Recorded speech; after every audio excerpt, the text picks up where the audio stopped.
যে নিরন্তর সংগ্রামের মধ্যে কাটছে আপনার জীবন, দুর্বিষহ জীবনের প্রতিটি মুহূর্ত, রাত্রিগুলো যখন হয়ে ওঠে আরও নিবিড় ফোগার ঘনকালো, অপেক্ষার প্রহরগুলো যখন মনে হয় বয়ে চলছে শত সহস্র বছর, সেই সময় মনে রাখবেন আপনার রব ভুল করেন না এবং ভুলেও যান না।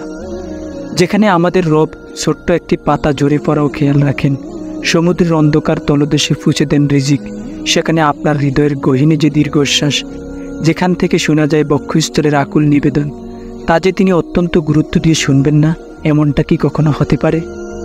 আপনার আধারে ঘেরা রাতগুলো ফিরিয়ে টকবগে সূর্যের দেখা অবশ্যই মিলবে, শুধু দরকার একটু সবর এবং রবের প্রতি তাওয়াক্কুল। ক্লান্তিময় এই জীবন সংগ্রামে আপনাকে মনে রাখতে হবে, জীবনের গতিপথ যেহেতু সমান্তরাল নয়, সেহেতু আপনার সব দিন সমান যাবে এমন আশা করা মোটেও সঠিক ভাবনা নয়। তবে আপনার জীবন মৃত্যুর উদ্দেশ্যে যদি উৎসর্গ হয় রবের নৈকট্য লাভের আশায়, তবে আপনি ভরসা রাখতে পারেন সেই মহিমাময়ের প্রতি, যিনি সার্বক্ষণিক আপনার প্রতি দৃষ্টি রাখেন, যিনি আপনাকে এত বেশি ভালোবাসেন যে তা আপনার পিতামাতার ভালোবাসার চেয়ে অগণিত গুণ।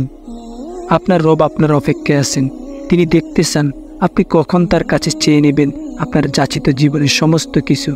হয়তো আপনি সবটা দুনিয়াতে পাবেন না, কিন্তু আপনি এমন কিছু পাবেন যার জন্য হাজার হাজার মানুষ ঘুমোতে পারে না, তা হলো মানসিক প্রশান্তি।